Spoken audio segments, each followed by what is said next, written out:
All right, so here we have 1997. Michael Jordan took it personal. Damn, I mean, we did the 1996, reaction, which did pretty good.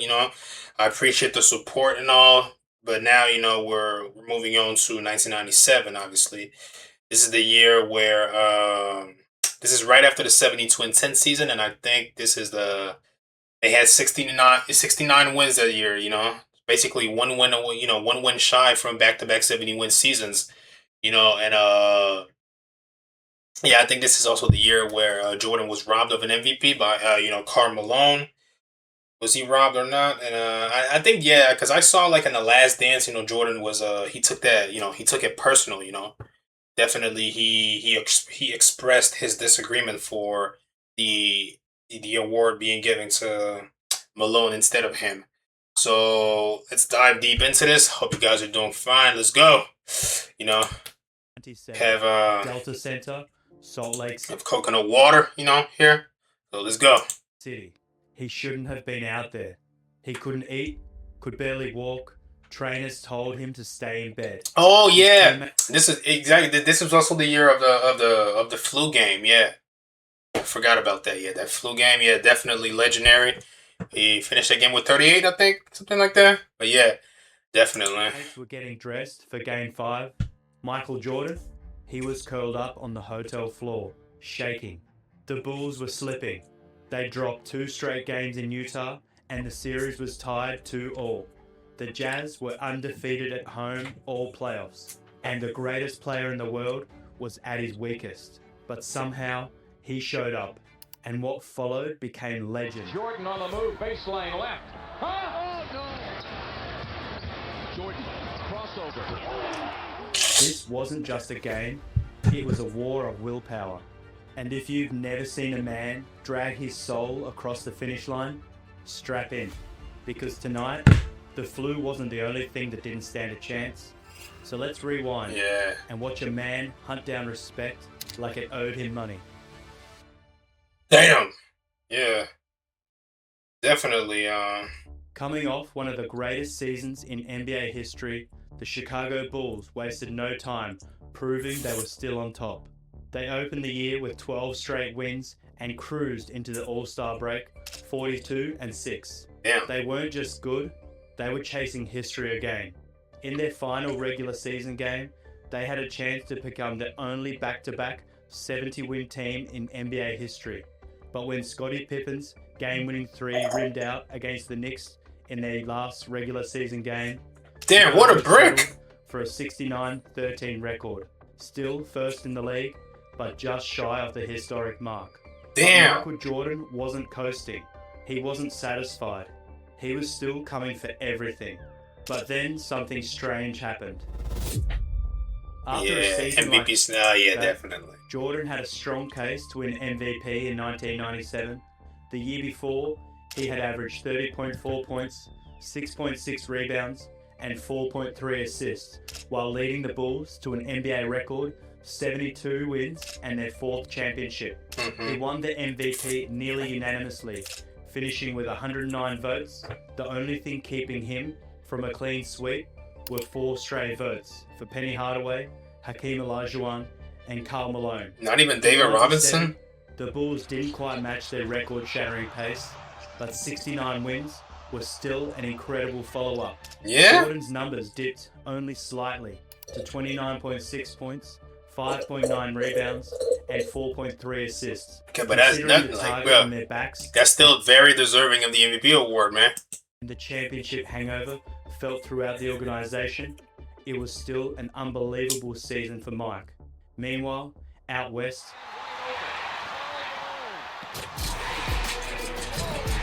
To the mailman, take a 3. Down to the alley. It's crazy because this guy most likely would have been the top 5 player of all time if Michael Jordan never existed, man. Karl Malone was having the year of his life. After years of falling short, he finally pushed the Jazz to the top of the conference standings with a 64-18 record.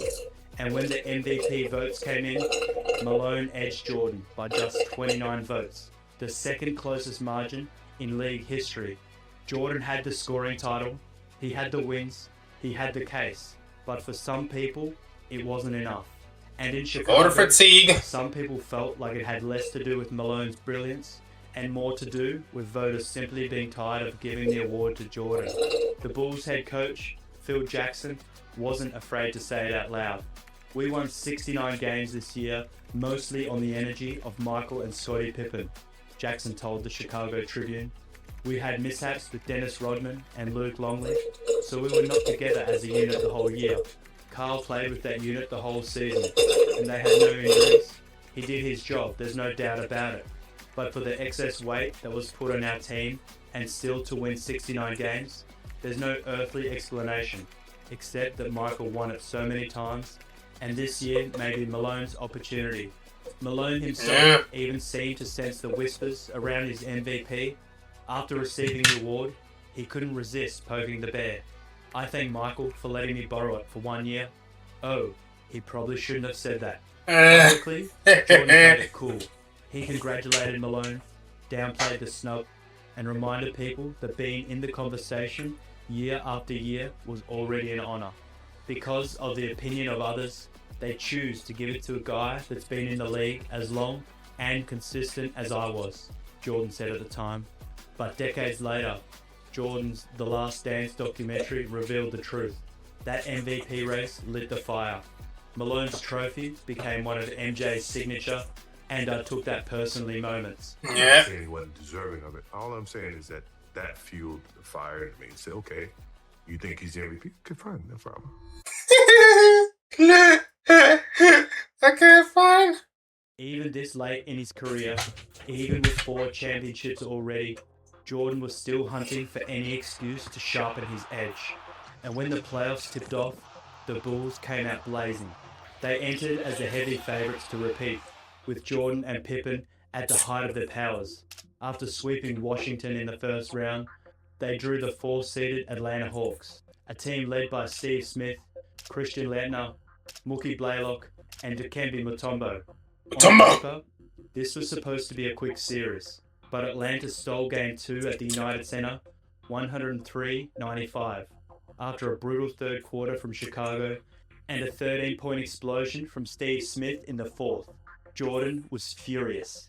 Mike walked into the locker room and he killed every one of those guys, one Bulls player told the Los Angeles Times. Phil and his assistants just leaned up against the wall. He was going up and down the lockers. You guys don't know what it takes to win, and just kill them all. It was the greatest speech you ever heard. Damn! When it was done, Phil just said, that's it. Whatever Jordan said, it worked. In Game 3, Chicago came out with vengeance, holding Atlanta to just 36% shooting in a 100-80 blowout. From there, the Bulls took control and finished the series in 5 games. Scoreless here in the fourth quarter. Kerr open for 3. Next up, a red-hot Miami Heat team. Fresh off a 7-game war against the Knicks, that 1997 playoff run was the deepest the Heat had gone since joining the league in 1988. It felt like a major breakthrough for Miami, especially with the legendary Pat Riley calling the shots. On paper, the Eastern Conference Finals looked like it could be explosive, but that was only possible if the stars from both sides showed up every single night. For Miami, that didn't happen. Alonzo Mourning and Tim Hardaway were supposed to lead the charge, but the Bulls figured them out almost immediately. Chicago's defense locked in, and before the Heat knew it, they were staring at a 3-0 deficit. Mourning, in particular, looked shaken. In Game 3, he finished with just 12 points and 9 rebounds. And even worse, he turned the ball over 9 times. Damn! For Hardaway to step up, but instead, he got swallowed up by Chicago's defense. The 6-foot guard ended up with only 6 points, 4 rebounds, and 5 turnovers. They shut that boy down! Jordan summed it up best. We've made a concentrated effort not to let him get in rhythm like he did against New York. Ron Harper. That's crazy, man. Physically, just. It was like, bro, he was like Andy Dufresne in there, bro. And made sure he didn't have any outlets to throw to. There was never any doubt about Mourning's physical gifts. But against Chicago, the real issue wasn't his body, it was his mind.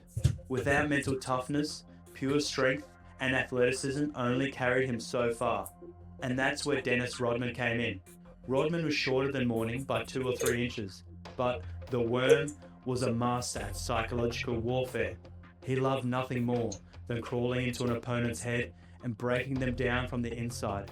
Even Jordan called Mourning out for losing his composure, pointing to how Rodman's relentless antics threw Zoe completely off his game. The Heat managed to salvage one win in Game 4.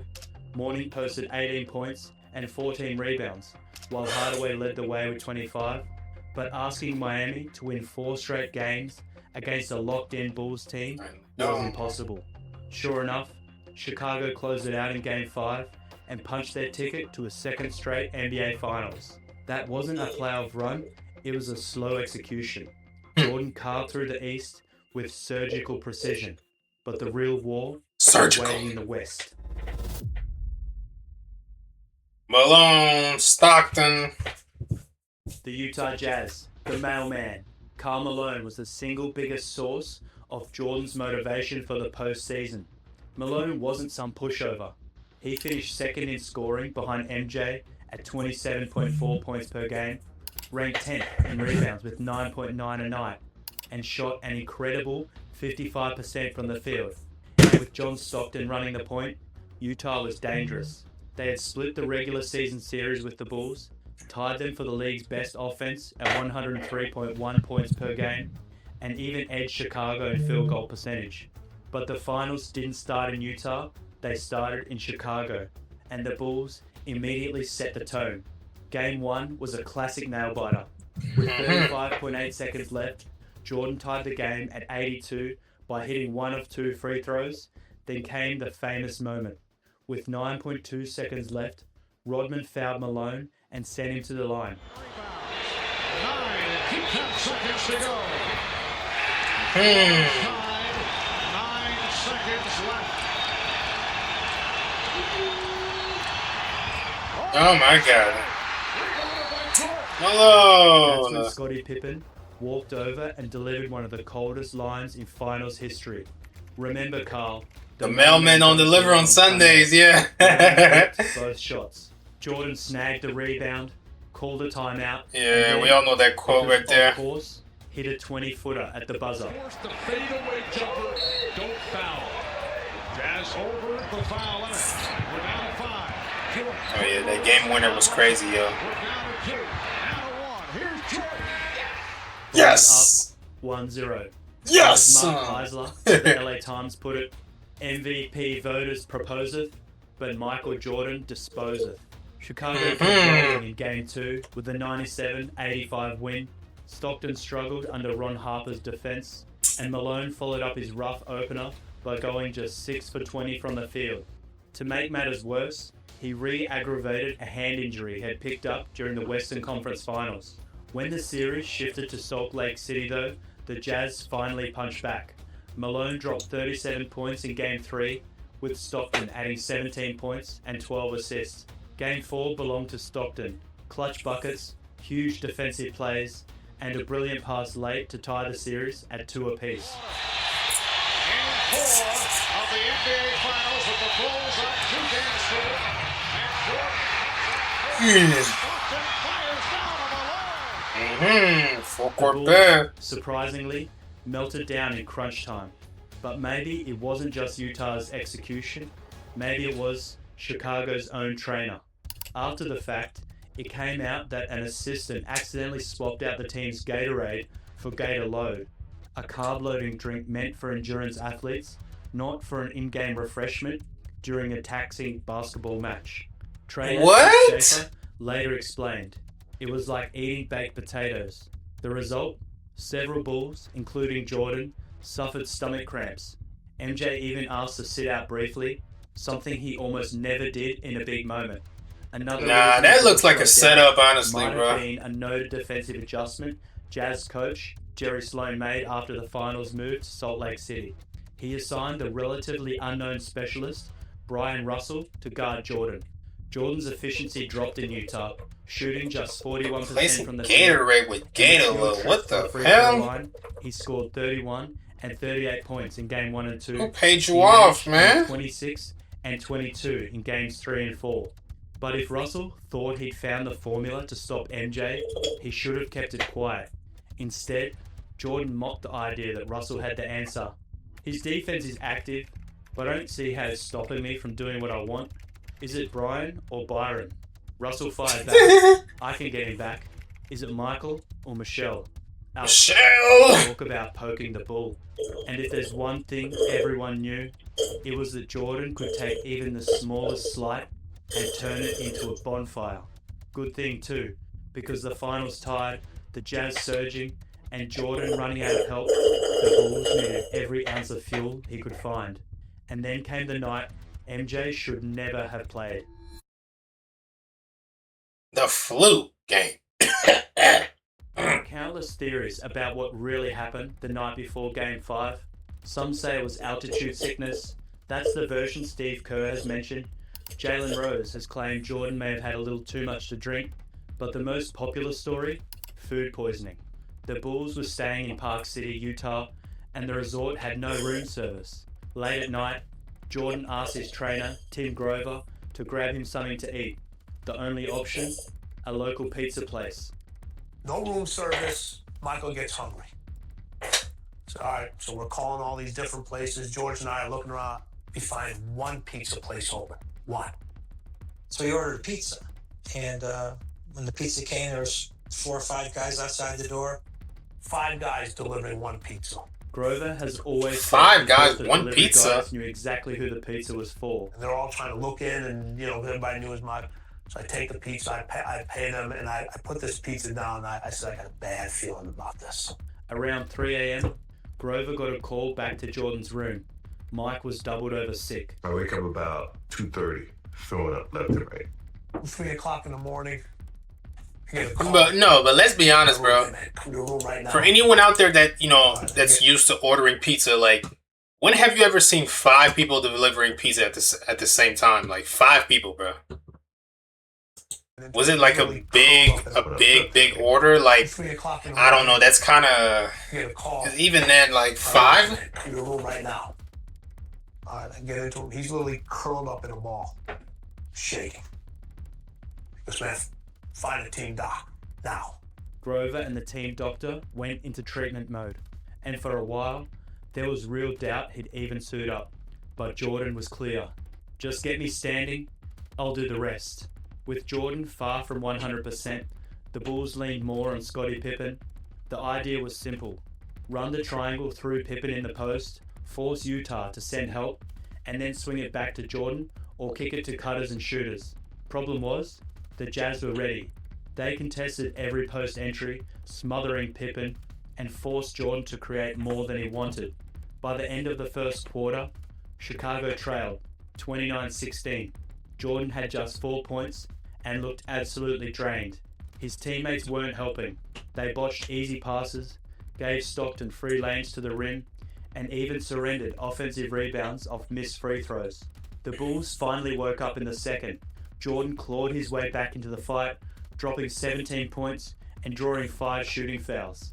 Suddenly, Utah was reminded who they were up against. Harper, Kukoc, Pippen, and Longley chipped in with big plays, while Dennis Rodman forced Malone to pick up his 3rd foul, forcing the mailman to sit for the last 5 minutes of the half. Chicago cut the deficit to just 4 at the break. The 3rd quarter was rough for Jordan again, but this time, his teammates carried the load. The Bulls' defense slowed Utah's high-power offense. Yeah, I like that. I like the team effort, Providing Jordan the energy he needed for the final frame. Utah led 72-67 heading into the 4th quarter.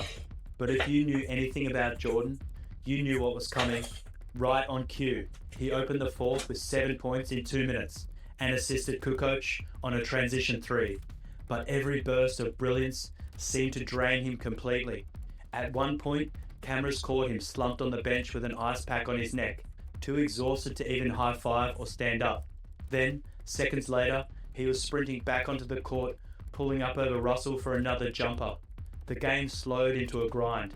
Chicago's defense squeezed Utah, while Malone unraveled, missing free throws, settling for jumpers, and picking up fouls. Damn! Stockton nailed a deep 3 to break even at 82 apiece, with 3 minutes left. But Jordan immediately answered. This wasn't basketball anymore, It was survival. Even when his body failed, Jordan still found ways to win. With under a minute left, he missed a free throw but scrambled for the rebound himself, keeping Chicago alive in a tie game. Then came the moment. Jordan dumped the ball into Pippen, guarded by the smaller Jeff Hornacek. Russell came off MJ to double, leaving Jordan alone. Pippen kicked it back out, and Jordan drilled the three over Stockton's late contest. Triangle offense to Pippen, and then dish it to Jordan for three. And watch as the ball went through the net. The mailman was rattled. On the Jazz' next defensive stand, with Utah down 1 and just 14 seconds left, he either forgot to foul or froze, and the Jazz lost their chance to stay in the game. Even Bill Walton, calling the game, couldn't believe it. Jordan could barely stand, but he stood taller than anyone. Collapsing in Pippen's arms, whatever. Watching. The world stunned. Jordan had just given them another reason to never doubt him again. He finished with 38 points, 7 rebounds, 5 assists, 3 steals, and a block. One of the most legendary finals performances Damn. ever. Compare it to Magic's rookie masterpiece in 1980, or LeBron's Game 6 in 2016. The difference? Jordan did it in 44 minutes of grueling game action while barely able to walk. Scottie Pippen summed it up best after the game. The effort that he gave us today was unbelievable. We really appreciate the way he stepped up and showed his leadership for our ball club. Damn. Hey, respect, yo. The Bulls had just one day off before Game 6, but by then, Jordan had somewhat shaken off the food poisoning. He scored big again, but this time, someone else stole the spotlight late. With the game tied at 86 and 28 seconds left, Phil Jackson drew up a play for Mike. In the huddle, he addressed Steve Kerr and told him to be ready. Sure enough, Stockton doubled off Kerr, Jordan dished, and Kerr buried the jumper with 5 seconds left. On the final play, Pippen stole the inbound pass from Russell and found Kukoc for a dunk at the buzzer. The Bulls clinched their 5th title, and Jordan walked away with his 5th Finals MVP, averaging 32.3 points, 7 boards, 6 assists, and a couple of stocks a night over the series. Utah's Stockton-Malone era produced 18 straight playoff runs, 12 50-win seasons, and even 3 years with 60-plus wins. But against Jordan, they met the same fate as Patrick Ewing, Clyde Drexler, Charles Barkley, and so many others. That guy was just better.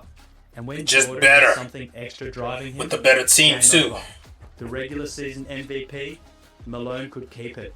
Jordan was after the only trophy that mattered.